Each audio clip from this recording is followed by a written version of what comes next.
नमस्कार। गायत्री विद्या मंदिर उच्च माध्यमिक विद्यालय सांचौर की ऑनलाइन क्लास में आपका स्वागत है।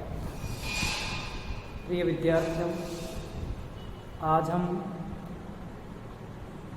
कक्षा 12 विषय इतिहास में मीर जाफ़र को बंगाल के नवाब के पद से हटाकर मीर कासिम को अंग्रेज़ों ने बंगाल का नया नवाब बनाया था, उसके बारे में हम अध्ययन है वो करेंगे।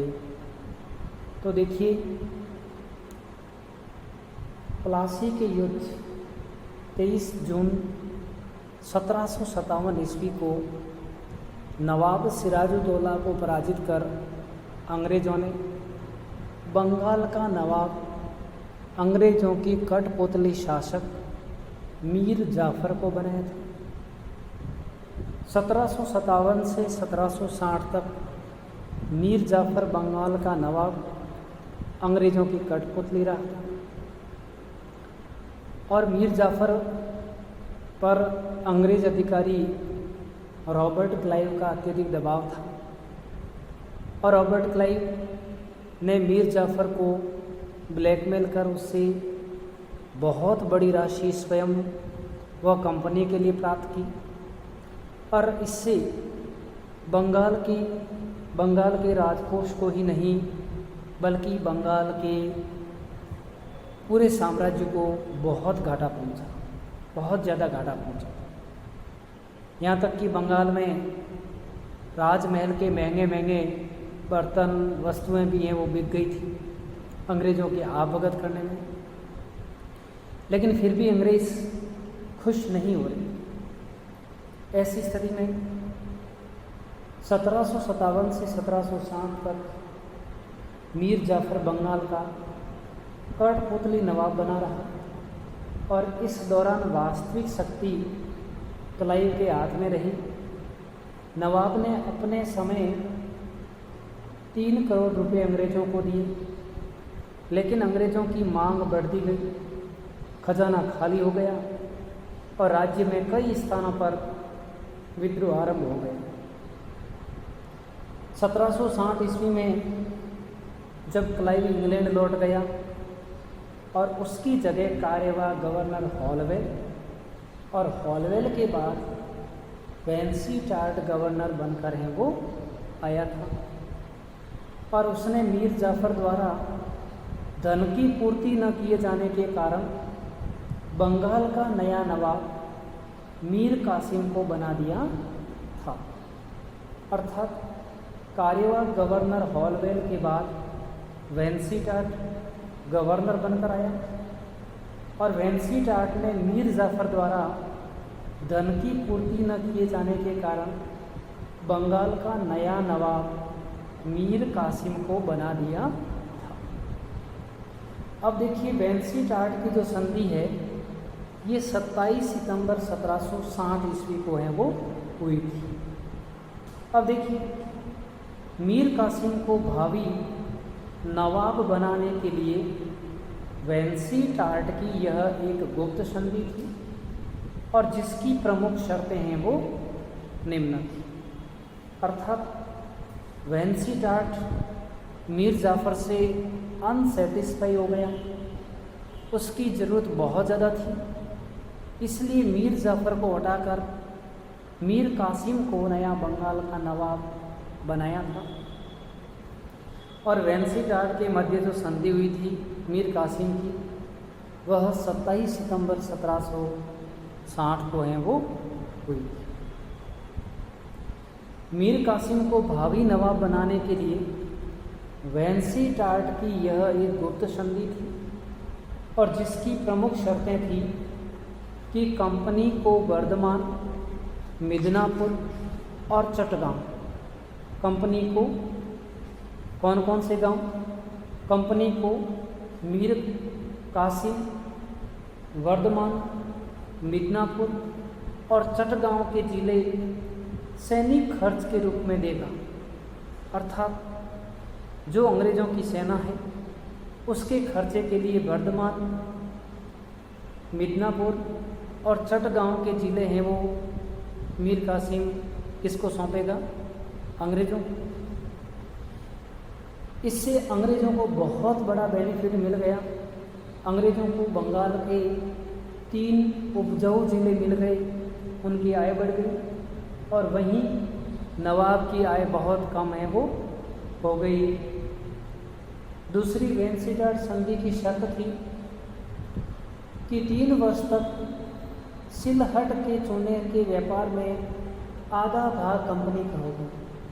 अर्थात जो सिलहट में चूने का जो व्यापार चल रहा है उसमें 3 वर्ष तक आधा भाग है वो किसका होगा? कंपनी का होगा। और तीसरा है, मीर कासिम कंपनी के मित्र अथवा शत्रुओं को अपना मित्र अथवा शत्रु है वो मानेगा। मतलब मीर कासिम जो है यह कंपनी के मित्र को अपना मित्र और कंपनी के शत्रुओं को अपना क्या मानेगा? शत्रु मानेगा। इस संधि के तहत, इस नियम के तहत अंग्रेज़ बंगाल में बिना अंग्रेज़ों के हस्तक्षेप के कोई भी नया कार्य होने देना चाहते नहीं थे। कंपनी के दक्षिणी अभियान के लिए मीर कासिम 5 लाख रुपए देगा। अर्थात कंपनी या अंग्रेज़ों को दक्षिण में जीतना था, मैसूर साम्राज्य को एवं फ्रांसीसियों को जीतना था। इसलिए उस पर अभियान में जब अंग्रेज जाएंगे तो मीर कासिम अंग्रेज़ों को 5 लाख रुपए देगा। और अगली शर्त थी कि मीर कासिम वेंसीटाट को 50,000 पाउंड, हॉलवेल को 27,000 पाउंड तथा कलकत्ता काउंसिल के अन्य सदस्यों को 25,000 पाउंड प्रति सदस्य देना स्वीकार किया था। अर्थात अंग्रेज़ों ने नवाब मीर जाफ़र को हटाकर मीर कासिम को बनाया और उसके साथ जो वेंसीटाट की संधि हुई थी उस संधि के तहत बहुत बड़ा भार अंग्रेज़ों के ऊपर है वो डाला गया था। अंग्रेज़ों ने बंगाल पर डाला था और इसके तहत अंग्रेज़ों ने बंगाल को पूर्ण रूप से अपने अधीन कर लिया और बची खुची जो कसर रही थी वो भी उन्होंने इस संधि के तहत पूरी करने की कोशिशें वो की थी। अब देना स्वीकार कर दिया। सुरक्षा एवं पेंशन का आश्वासन अंग्रेज़ों के सुरक्षा एवं पेंशन का आश्वासन के बाद मीर जाफ़र ने मीर कासिम के लिए गद्दी छोड़ दी और कलकत्ता चला गया था। मीर जाफ़र ने मीर कासिम के लिए गद्दी छोड़ दी और कहाँ चला गया? कलकत्ता। इसके बाद मीर कासिम लगातार वेंसीटाट संधि की शर्तों को नहीं मान पा रहा था, क्योंकि इस संधि की शर्तें बड़ी ही अपमानजनक थी और बड़ी अपमानजनक होने के कारण ये उसे मान नहीं पा रहे थे। इस कारण से आगे जो है वो बक्सर का है वो युद्ध हुआ था। तो देखिए, बक्सर का युद्ध हुआ था 22 अक्टूबर 1764 ईस्वी। बहुत इम्पोर्टेंट है। ये माना जाता है कि प्लासी के युद्ध की कमी को बक्सर के युद्ध ने पूरा कर दिया था। तो बक्सर का युद्ध है वो कब हुआ था? 22 अक्टूबर 1764 ईस्वी।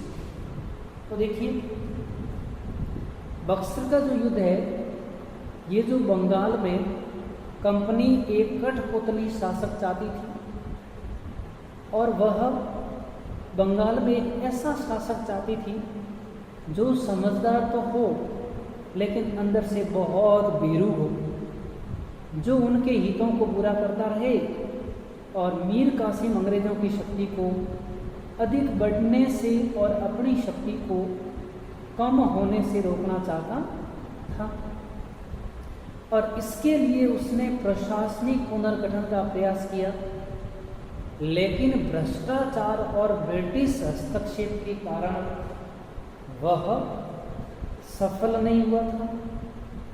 अब आर्थिक मामलों व विभिन्न सुविधाओं को लेकर दोनों के बीच में मतभेद बढ़ने लगे और जिसका परिणाम है वो बक्सर के युद्ध में देखने को मिला था।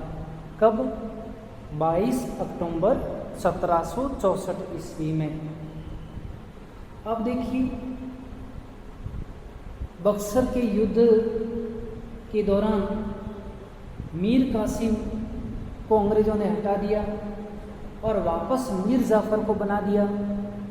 तो मीर जाफ़र के बनते ही मीर कासिम वापस अवध के नवाब शुजाउद्दौला के पास गया और अवध के नवाब शुजाउद्दौला भारत के मुगल शासक शाह आलम द्वितीय व मीर कासिम तीनों ने मिलकर बक्सर के मैदान में बक्सर का युद्ध 22 अक्टूबर 1764 ईस्वी को लड़ा था।